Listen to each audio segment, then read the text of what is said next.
I'm Nick Seco from HomeRight Windows and Doors, and we're located in Waynesboro, Pennsylvania. So we do vinyl replacement windows, we do steel and fiberglass entry doors, we do aluminum storm doors, and we do sliding patio doors, all made by Provia. The windows are a vinyl replacement window, and it could be anything from double hungs to casements to bay and bow windows and everything in between.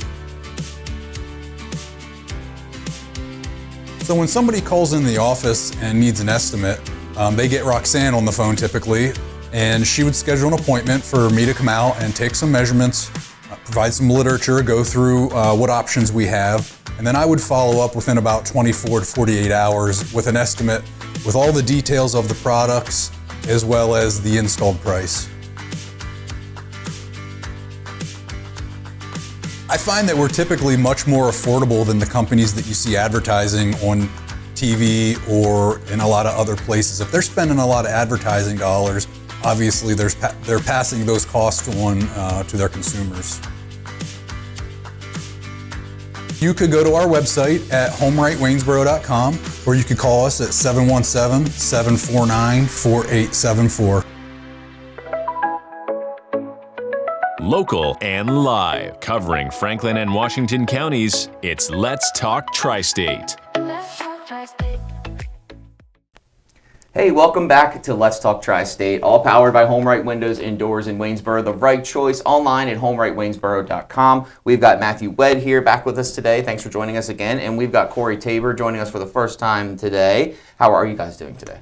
Very good morning to you. It's a pleasure to be here. I'm doing fantastic. I'm doing very well. All right. And Matthew, you're executive director, and Kori, you are the programs and farmstead manager for Harvest on the Homestead, correct?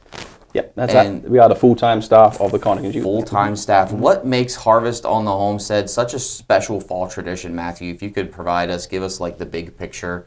What is 1775 Harvest on the Homestead? Okay, sure. So everyone knows we do free programs every Saturday, which is available to the community, but these 1775 events are our tentpole events. We have 4 across the year: spring, a military one, Christmas, and the Harvest one is our special or favorite for a couple of reasons. The reason those titles will have 1775 on them is because we are celebrating the 250th anniversary of America. We're doing these programs sponsored by Americana Corner, and while they support organizations across the country on telling the big story about George Washington, about the battles, about literally the changing of American history, our programs instead focus on how those big things impacted everyday homesteads like ours. And so with men leaving for war, for example, women take a greater use on the farmstead. Without people to do the harvest could spoil. We just recently shared an article about bad apple cider causing sickness amongst American troops. So that's the context for it. What makes it special for us with the harvest is we are a working farmstead. So with our harvest program, if we do a military program, we're not actually fighting battles. If we are doing a Christmas program, it's for the public. With the harvest, we are literally harvesting from our site and using it directly in our community programs. That's awesome. That's really cool. So speaking of the harvest, Kori, I'm going to ask you a couple questions here. You have grape stomping, apple harvesting, cider making, even some live beer brewing with Oak Grove Farm. Which of the harvest traditions do visitors get to try for themselves? Almost all of them. Oh, wow. So that's one of the biggest parts of this event is that they get to do hands-on history. They get to learn what it's like to harvest. So people are going to be in the grape bucket stomping grapes themselves, harvesting apples right off the tree and pressing them for cider, things like that. They won't get to do the beer brewing themselves, but they'll get to watch it and be an experience. That's cool. Like that. When I think of grape stomping, I think of I Love Lucy, the episode what where a lot of people do. Yeah. So how historically accurate are the methods and what goes into preparing them for the public demonstrations that you guys do? So we try really hard to be super historically accurate with everything that we do. So we've been preparing already for this event. So we have apples in our root cellar that are starting to be prepared so that they'll be ready for being pressed when we do it. We had a volunteer group out that helped us harvest our hops that will be used in the beer brewing program. So those are sitting ready to be used. That sounds really cool. The beer brewing sounds really interesting. I mean, it all sounds really great, but the beer brewing sounds interesting. Do they get to taste it? So they won't get to taste what's made there that day. That day. Oh, okay, so okay. it will be on site. So it is one thing that we'll be doing new is that it will be on site and we'll be able to process it through. And hopefully people will be able to try it as long as it goes well. Yeah, as long as it comes out well. Yeah. Yeast is always a it's tricky. fickle thing. Yeah. So Matthew, the event goes beyond food and drink. There's traditional dance, games, courting rituals. How do the social customs from 1775 come to life during the event? So that's one of the things about the harvest time is, yes, it's a lot of hard work. You've got to bring in all of that stuff before it spoils and before winter comes and we could die. Yeah. So that harvest celebration is a time to also live. And so if you have extra of something, use it. So that's when communities came together and did their celebration. So we'll have our period games out, of course. We'll be leading 18th century dances. And that's, again, like, we'll teach you the steps and you will dance along with us. We won't be leading you in courting demonstrations, of course. That's up to you. But yeah, but if you're enjoying the grape stomping with your stranger and you're enjoying the games and dance, then maybe you've made a new connection. And that's the point. In these frontier farms, it might be 800 acres apart from the next. You're mostly with your family. So when you have these big harvest celebrations, different people come around and you're suddenly in this social situation with someone you haven't met.